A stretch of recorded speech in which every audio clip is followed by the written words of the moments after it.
It is the second week of September 1944, somewhere east of the Westwall, and a Wehrmacht intelligence officer is bent over a folding table inside a requisitioned farmhouse, trying to work out where his own reserves actually are.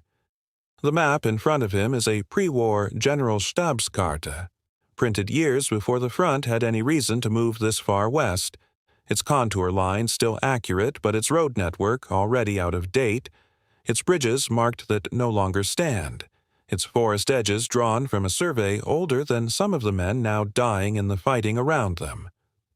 Outside, a battery commander waits for coordinates.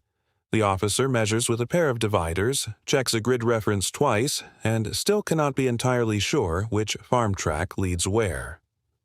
Across the line, an American artillery liaison officer is doing the same job with a sheet of paper that did not exist a fortnight earlier, a photomosaic assembled from reconnaissance flights over that exact stretch of ground, updated, cross-referenced, and rushed forward through a supply chain built for precisely this purpose.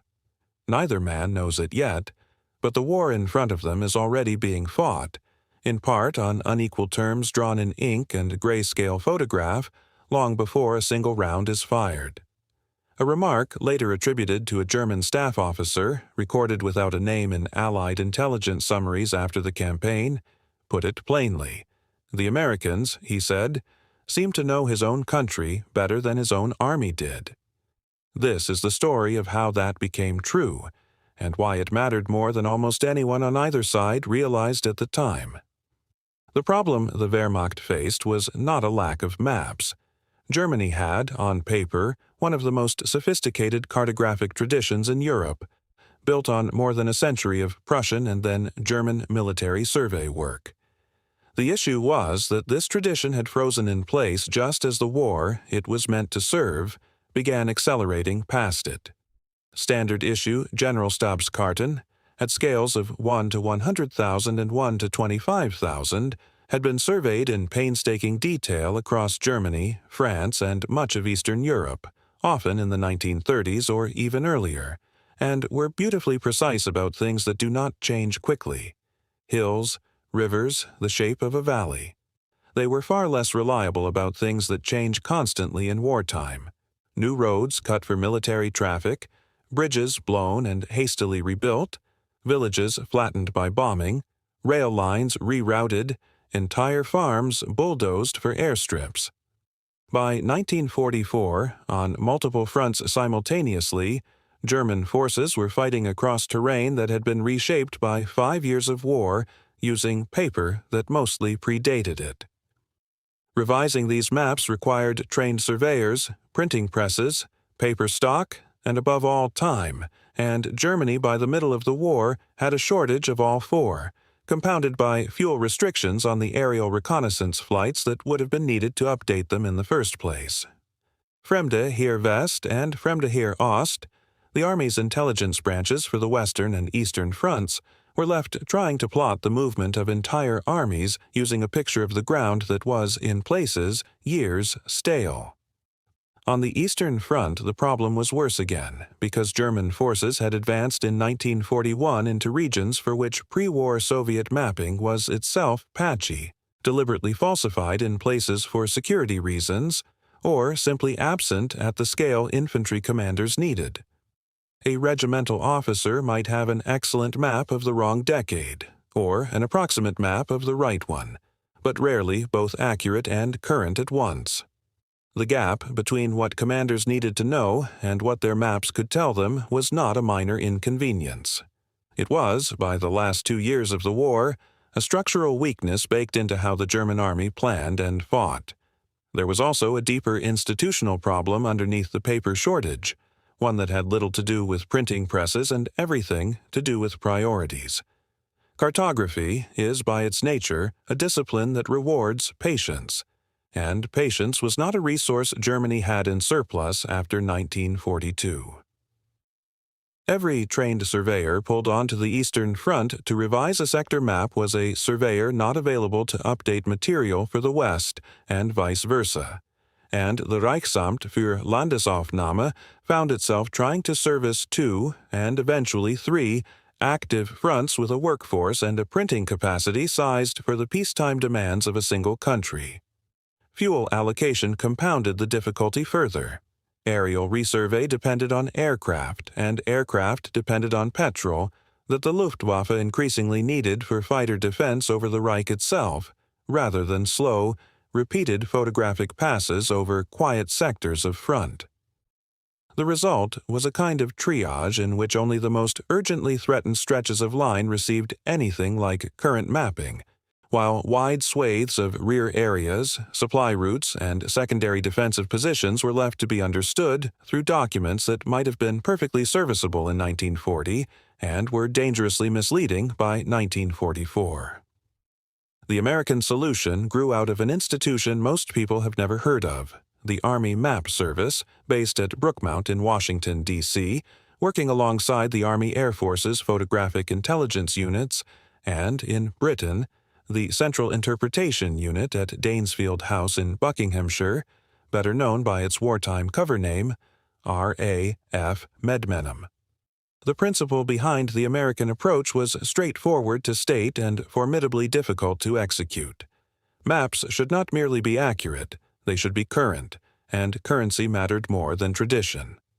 Rather than relying solely on pre-war ground survey, the Allied mapping effort was built around a continuous cycle of aerial photography, feeding directly into cartographic production. Reconnaissance aircraft, principally modified Spitfires and Mosquitoes flying unarmed at high altitude for the RAF, and P-38 Lightnings adapted for photography for the Americans, flew repeated sorties over the same ground, sometimes daily in active sectors, building up overlapping sequences of vertical photographs that could be viewed in stereo pairs to reveal not just what a road looked like but its width, its surface, whether it could bear the weight of a tank column. Photo interpreters at Medmenham, working with stereoscopes not much larger than a pair of binoculars mounted on a small frame, could measure the shadow cast by a newly dug earthwork and calculate its depth to within inches. This photographic intelligence fed a production pipeline that could turn updated imagery into a printed, gridded map in a matter of days rather than the months or years a full ground resurvey would have required.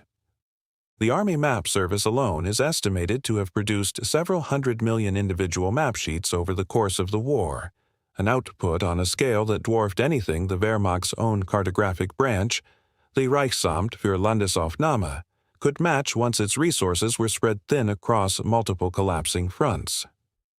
Crucially, American and British mapping used a standard military grid system, allowing artillery, infantry, and air support to reference the same point on the ground with a short string of numbers rather than relying on named features that a badly printed or outdated map might place in slightly the wrong location. A map, in this system, was not a static reference object. It was closer to a perishable good, produced, distributed, used, and superseded on a rolling basis, matched to the pace of the campaign it supported rather than to the pace at which a pre-war drawing office could work. The physical process behind this was less glamorous than the aircraft that made it possible, but no less important. A returning reconnaissance sorties exposed film would be rushed to a processing unit, developed within hours, and handed to interpreters who examined it under magnification, laying successive overlapping frames side by side to build a continuous strip of the ground below. Where a stereoscope revealed a genuine change, a new bridge, a fresh trench line, a dispersal area cut into a wood, that change was marked, cross-referenced against the existing base map, and passed to a drawing office for incorporation. Printing itself relied on lithographic plates that could be revised far more quickly than a full engraved survey sheet, allowing a corrected map to be run off in a printing shed roughly the size of a large barn and distributed forward through the same logistics chain that carried ammunition and rations. The comparison the production teams themselves sometimes used was that of a newspaper rather than a reference book. The map was expected to go stale, and the entire point of the system was to keep replacing it before staleness became dangerous. Distribution mattered as much as production. It did an artillery battery no good to have an accurate map sitting in a depot 40 miles behind the line, so American and British logistics planners treated updated map sheets as a supply priority in their own right, moved forward alongside fuel and ammunition rather than as an afterthought once everything more urgent had been delivered. The practical effect of this gap showed up repeatedly on the ground in 1944 and 1945. Though it rarely appears in headline accounts of the campaigns themselves, which tend to focus on tanks and infantry rather than the paperwork that guided them. In Normandy, American engineers and artillery units operated from mapping updated from photographic sorties flown within days of the invasion, allowing fire missions to be plotted against features that had not existed or had already changed when the last German survey of the region was made. During the advance across France in the late summer of 1944, forward air controllers and artillery liaison teams were able to call in strikes using coordinates cross-checked against recent photography, while German units in the same sectors, retreating and often cut off from resupply, were in places relying on maps that predated the destruction of the very bridges and road junctions marked on them. Records from the fighting around the Falaise pocket describe German staff struggling to coordinate a breakout using maps that no longer matched a landscape churned by weeks of bombardment and armored movement, a mismatch between paper and ground that compounded the chaos of an already desperate retreat. It is worth being honest about the limits of the documentary record here. Precise, causal claims that a specific German unit was destroyed specifically because of an outdated map, rather than any of the dozen other disadvantages it faced in the collapse of the Normandy front, are difficult to substantiate and easy to overstate. What is better documented is the pattern. Repeated post-war debriefings and captured after-action reports describe German officers expressing frustration at the unreliability of their own cartographic material relative to what they judged the Allies to be working from, based on captured American map sheets that some German units acquired and were startled to find more current than their own. The Ardennes offensive in December 1944 offers a further, well-attested example of the same underlying weakness, even though the German plan there depended on speed and surprise rather than sustained artillery accuracy. German columns pushing west through the Losheim Gap and toward the Meuse were in places relying on road classifications and bridge capacity ratings that had not been checked against the actual condition of the network for months, at exactly the moment when the entire operational plan depended on those roads bearing the weight of armored columns on a tight timetable. American engineer units, by contrast, were working from photographic updates that let them identify, block, and in some cases demolish specific bridges with confidence that they understood precisely what they were denying the enemy, rather than working from an assumption about what a map from an earlier season of the war suggested should be there. None of this should be read as claiming that mapping alone determined the outcome of the bulge, which turned on fuel shortages, weather, and the stubbornness of scattered American defenders as much as on anything drawn on paper, but the cartographic imbalance sat quietly underneath all of those better-known factors, shaping how quickly each side could translate intent into movement. If you are finding this interesting, a quick subscribe helps more than you know, and there is a great deal more of this story still to come. The comparison becomes sharper when set against what German forces themselves attempted to do about the problem, because it was not for want of trying. German units frequently supplemented official military mapping with captured civilian material, most famously pre-war Michelin road maps of France, which, while useful for road classification and general orientation, lacked the military grid references, terrain detail, and defensive feature marking that a proper tactical map required. This was, in effect, an admission of the gap. An army built around precise Prussian staff work resorting to a commercial road atlas, because its own survey pipeline could not keep pace with the front. American units suffered no equivalent shortfall, in part because the Army Map Service coordinated closely with the Army Air Force's reconnaissance squadrons and the British survey and photographic establishments, creating a single integrated pipeline from aerial sortie to printed sheet in Allied hands, whereas German aerial reconnaissance capacity, particularly after the near-total loss of Luftwaffe air superiority from 1943 onward, was increasingly unable to fly the repeated sorties that currency in mapping required. It is a point worth stating plainly. A reconnaissance aircraft that cannot survive contact with enemy fighters cannot photograph the ground below it, and an air force fighting for its own survival over its own cities has little capacity left to spare for the patient, repetitive photographic work that good mapping depends on. The Soviet Union, fighting German forces on the other front, presents a more mixed picture, since Soviet mapping in this period ranged from excellent large-scale military survey work in some sectors to deliberately inaccurate civilian mapping elsewhere, a legacy of pre-war security policy that, ironically, sometimes hampered Soviet forces' own use of captured or older Soviet material as much as it ever confused a German invader. The clearest contrast, then, is not simply American cartographic skill against German incompetence, since German pre-war survey work was, on its own terms, excellent, but rather the difference between a mapping system built to be renewed continuously under wartime conditions and one that had no realistic mechanism left to keep pace once the war turned against the side that depended on it. The consequences of this gap were real, but they were also, by their nature, difficult to measure with precision, and it is worth resisting the temptation to claim more certainty than the historical record supports. Good maps did not win battles by themselves, and plenty of German units fought with skill and cohesion despite working from imperfect cartography, just as plenty of American units made costly mistakes despite having excellent maps in hand.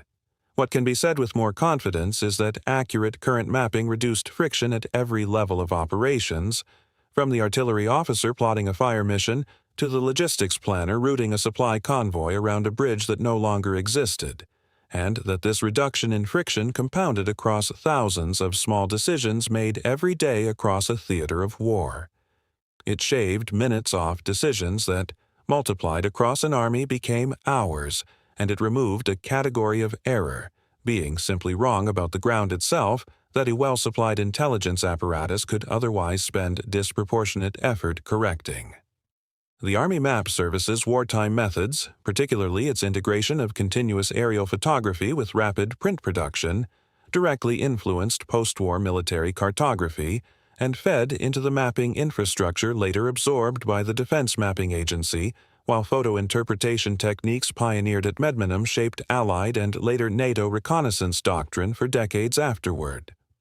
Original wartime map sheets from both sides survive today in archives including the National Archives at Kew, the U.S. National Archives at College Park, and the Bundesarchiv Militärarchiv in Freiburg, where the contrast between a crisp, gridded, recently revised Allied sheet and a beautifully engraved but years-stale German Generalstabskarte can still be examined side by side, a quiet physical record of an advantage that rarely appears in the popular memory of the war at all. Return, for a moment, to that farmhouse east of the Westwall, to the officer with his dividers and his pre-war map, still uncertain exactly where his own reserves stood. He was not a poor soldier, and the army he served was not short of technical skill. What he lacked was something less visible than a rifle or a tank, and considerably harder to replace once lost. An accurate, current picture of the ground his war was actually being fought on. Across the line, the American liaison officer with his fresh photomosaic held no obvious weapon at all, nothing that would show up in a tally of tanks or guns or aircraft, and yet he held something that shaped the outcome of the fighting almost as surely as any of them. He knew where the road actually went. He knew which bridge was still standing. He knew, in short, the ground, in a way his opposite number increasingly did not. The remark attributed to that unnamed German staff officer, that the enemy seemed to know his own country better than his own army did, was not really a comment about espionage or treachery, and nothing in the record suggests he meant it that way. It was a comment about paper, ink, and photographs, about grid references and print runs, about an unglamorous logistical and technical effort that never once fired a shot and yet quietly reshaped how the last years of the war were fought. Armies are remembered for their tanks and their generals, for the great set-piece battles and the famous names attached to them. They are rarely remembered for their cartographers. But somewhere in a photographic laboratory in Buckinghamshire, or a drawing office in Washington, the outcome of battles yet to be fought was already being drawn. Quietly, one contour line and one grid square at a time, by people whose names appear in almost no history of the war at all. The enemy did not know his country better than he did because of any failure of German cartography as a discipline. He knew it better because his own side could still afford to look, again and again, at ground that was changing faster than any peacetime survey had ever needed to account for, while the other side could not. That, in the end, was the whole of the advantage, and it was more than enough.